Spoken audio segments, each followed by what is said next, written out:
How to buy Twitter Blue, also known as X Premium. I'm gonna guide you through the process on how to do it. Let's get started. First of all, on your phone, head over to the X app. After you're in the app, make sure that you are logged in with your account. Now, in order to buy the Twitter Blue, currently it is known as X Premium, you need to go to your profile first. Tap on your profile icon in the top left over here. You will see a pop-up like this. Here you can find this premium option, tap on this. Now you will see the list of packages. Here you can see basic package, premium package and premium plus. So you can choose from these. You can check out their content and see what's included in the package.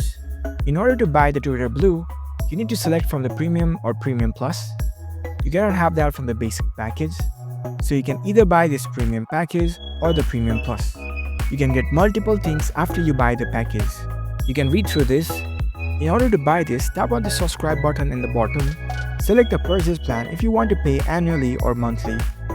Once you select that, tap on the subscribe and pay button. After that, you will need to provide your payment method. You can add your Visa card, your debit card, your MasterCard. You can even pay through the PayPal. Select your preferred payment method and follow along the process. So that's how you can easily buy Twitter Blue, also known as X Premium. If you found this video helpful, don't forget to give this video a thumbs up and subscribe to our channel for more tech tips. Thank you for watching.